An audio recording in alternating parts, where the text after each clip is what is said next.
bab ilmu itu sangat penting. Ini bab ibadah. Jadi mulai sekarang saya minta, saya mohon ngajinya yang tuntas. Kalau bisa tingkatkan kualitas. Kalau takbir sampai salam saja, betul, bagus. Sah sholat, pahala dituliskan. Tapi barakahnya sholat kita nggak dapat. Apa barakahnya itu? Membuat kita semakin lebih baik. Saya ulang, membuat kita semakin lebih baik. Jadi kalau kita cuma takbir begini, Allahu Akbar. Tahu ilmunya, bacaannya sampai dengan salam. Tapi tidak mengerti apa yang kita bacakan. Maka untuk mempraktekkan salam rahmat dan barakah, Assalamualaikum warahmatullahi wabarakatuh. Assalamualaikum warahmatullahi wabarakatuh. Nggak dapat kita. Pahala dituliskan, prakteknya minim dipraktekkan. Itu yang menjadikan orang sholat lisannya masih kasar. Orang sholat tangannya masih berbuat maksiat. Orang sholat kakinya melangkah pada hal yang tidak benar dan tempat maksiat. Itu yang terjadi. Maka yang harus dilakukan sekarang, nyicil satu-satu. Kalau besok-besok saya sholat, contoh nih, maaf ya, maaf. Angkat tangan begini apa maksudnya? Kenapa mengucapkan Allahu Akbar? Kenal Abu Bakar enggak? Bagus. Abu Bakar itu satu-satunya sahabat Nabi yang kalau takbir, baru takbir, itu langsung nangis. Makanya waktu Rasul tunjuk jadi imam, beliau katakan, ya Rasulullah jangan saya. Saya ini orangnya perasa, takutnya malah nggak khusyuk. Makmumnya nanti sulit ikutin saya. Kata Nabi, udah kamu ini banyak protes imam. Kenapa? Karena beliau berusaha memahami bacaan yang dibacakan. Lihat baik-baik. Allahu Akbar. Angkat tangan ke belakang, buang urusan dunia ke belakang. Jangan bawa-bawa dalam sholat. Ini yang menyebabkan seseorang sering tidak khusyuk dalam sholat karena dunia dibawa dalam sholat. Lisannya Allahu Akbar, tapi maaf dalam sholatnya handphone Hu Akbar. Allahu Akbar, tang ting tung ting tang ting tung tang ting tung, batalin sholatnya, angkat, halo, bentar lagi sholat. Jauhkan, buang dunia, pasrahkan. Tapi yang penting apa? Anda, saya, kita berikrar dalam sholat, ya Allah, hanya Engkau yang paling agung, yang aku agungkan. Tapi dalam kehidupan bahkan sebelum sholat, kadang aku merasa agung dibanding yang lain. Sombong dibanding orang lain, merasa paling berilmu, merasa paling punya uang, merasa paling punya kedudukan. Padahal dalam sholat pun bisa Engkau wafatkan saat ini, ya Allah, aku taubat, ya Allah, aku taubat. Makanya setelah takbir langsung dia mengatakan, Allahumma ba'id baini wa baina khatayaya kama ba'adta bainal masyriqi wal. Nah, ya kecil di ujung khataya, ya kecilnya itu ngaku salah. Kalau dalam bahasa kitanya gini, ya Allah, aku ini mengagungkan Engkau, mengatakan Engkau yang paling tinggi, tapi aku ngaku salah, ya Allah, aku banyak salahnya. Ngaku tinggi pada orang, sombong pada orang, angkuh dengan tetangga, yang merasa hebat dibanding pasangan. Aku taubat, ya Allah. Jauhkan antara aku dan kesalahan yang aku bawa dalam sholat jauh timur dan barat. Aku takut kalau dalam sholat diwafatkan masih membawa kesalahan. Lalu kita pasrah. Wajjahtu wajhiya lilladzi fataras samawati wal hanifan muslima wa ma ana minal inna salati wa nusuki wa mahyaya wa mamati lillahi rabbil. Itu paham nggak tuh saat dibaca? Itu kan bahasa bebasnya begini, ya Allah, kalaupun Engkau wafatkan aku sekarang dalam sholatku ini, aku pasrah, ya Allah, sepanjang Engkau ampuni dosaku, dan aku berjanji kalau selesai sholat masih hidup, aku akan berjanji dia orang yang lebih baik dari sebelum aku sholat. Itu sholat. Terakhir sekarang. Sholat selesai, sesama muslim sudah baik, belajar ilmunya. Apakah yang tinggal di Pekanbaru ini orang Islam saja? Ada non-muslimnya tidak? Ada non-muslimnya tidak? Perhatikan tuntunan Nabi. Kalaupun dalam kehidupan kita beribadah, jangan pernah memaksa. La ikraha lakum dinukum, ibadah masing-masing. Tapi ketika diatur hubungan muamalah, interaksi sosial dalam kehidupan, di pekerjaan, bertetangga, berkebun, Anda menemukan di dalamnya bukan hanya orang Islam tapi non-muslim, maka hukumnya berlaku universal bersama-sama. Diatur dari yang paling kecil sampai yang paling besar. Yang paling kecil, Anda tinggal di komplek, ada orang Islam, tetangganya non-muslim, Nabi samakan semua hukumnya. Hukum makanan, hukum senyuman. Senyum kepada yang muslim, senyum pada non-muslim. Anda ketemu tetangga yang muslim senyum, yang non-muslim nggak senyum. Kok nggak senyum, Pak? Maaf ya, ibu kafir sih. Oh, Masya Allah. Itu dicatat oleh malaikat dosa tuh. Senyum Anda pada orang Islam harus sama dengan senyum Anda pada non-Muslim. Jika ke orang Islam senyumnya 100%, pada non-Muslim senyumnya 100%. Izin komandan. Hati-hati nih. Di TNI, di Polri, Jati, di pengadilan, mohon izin. Di kantor-kantor, nggak semuanya orang Islam. Mesti adil. Kalau memang yang layak promosi jabatan non-Muslim, promosikan. Kalau yang layak yang Muslim, promosikan. Tapi tanamkan nilai-nilai kebaikan, nilai-nilai keadilan, sehingga ketika ditanya, dan terima kasih, bukan terima kasih. Islam yang mengajarkan saya untuk bersikap adil dalam tugas saya. Ketika itu dilakukan, maka dia kenal Islam.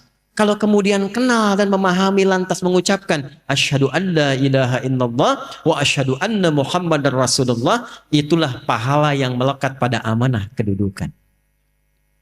Pada Anda yang tidak punya kedudukan tapi bertetangga, Allahu Akbar. Ingat hadis ini, siapa yang masak makanan baunya sampai ke tetangga, maka bagilah tetangga itu walaupun hanya hafal yang ini nih kuahnya. Jadi ini biasa masak sop ayam, ayamnya dia makan, kuahnya dikasih tetangga. Tetangganya tanya, kenapa kamu dikasih kuah? Hadis Nabi, Pak. Ini korban terjemahan nih. Maksud Nabi, nanti besok-besok itu orang banyak kreatif bikin bumbu-bumbu. Memang yang dimasak itu cuma, maaf sekali, singkong. Tapi bumbunya bumbu rendang. Diambil dari Bukit Tinggi, bikin rendang singkong. Bumbunya rendang, yang dimasaknya apa? Bagi tetangga supaya nggak salah persepsi. Dikiranya memang betul rendang, ternyata rendang bagi. Tapi hadisnya belum selesai. Saya pengen tanya, apakah Nabi pernah mengatakan kalau tetangga Anda Muslim saja? Nggak ada redaksinya begitu. Makanya ratakan. Bikin rendangnya, kirimkan ke setiap tetangga yang bisa dibagi. Jangan dilewat yang non-Muslim. Yang Islam bagi, Pak Haji bagi, Bu Haji bagi, Bu Ustadz bagi, tetangga biasa bagi. Tiba-tiba pastor keluar. Pak, kayaknya enak rendangnya. Emang sih, Bapak sih salah, tokoh kafir. Enggak boleh. Dosa tuh. Itu ahli-ahli dapat pahala, langsung tulis dosa. Coret. Datangi, ketuk rumahnya. Selamat pagi, pagi. Ada apa Pak Haji? Ini ada rezeki. Nih, ada satu panci rendang. Oh, Pak Haji baik sekali. Bukan baik. Nabi Muhammad yang mengajarkan saya untuk berbagi. Kenalkan nama Nabi Muhammad. Besok-besok saat dia mengembalikan panci, udah bisa salam. Assalamualaikum Pak Haji. Tuh. Padahal Anda aja haji belum, gitu kan? Ajarkan aja enggak. Udah assalamualaikum dan didoakan. Assalamualaikum Pak Haji. Mau ngembaliin panci. Tuh. Terima kasih Pak, enak sekali. Cuma mau nanya aja, kira-kira hari ini Nabi Muhammad ngajarin berbagi lagi enggak?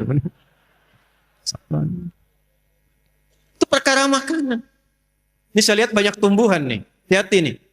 Ada yang rambutan, ada yang durian, yang macam-macam. Cuman di Islam tuh berlaku hukum ini. Jika tanaman Anda merambat ke tetangga, buahnya masuk, maka hakun mushtarak. Buahnya hak bersama dengan tetangga. Jangan tunggu dia minta. Jangan tunggu.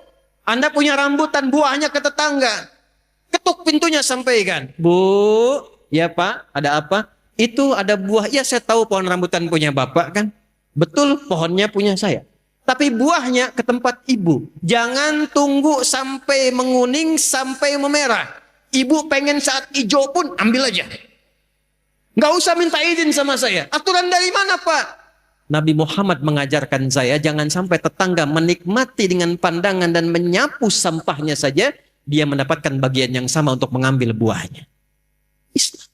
Di mana ada aturan begitu? Cuman itu aturan buat buah aja. Kadang repotnya dia nggak tahu ketika ayam Anda main ke pekarangan dia tuh.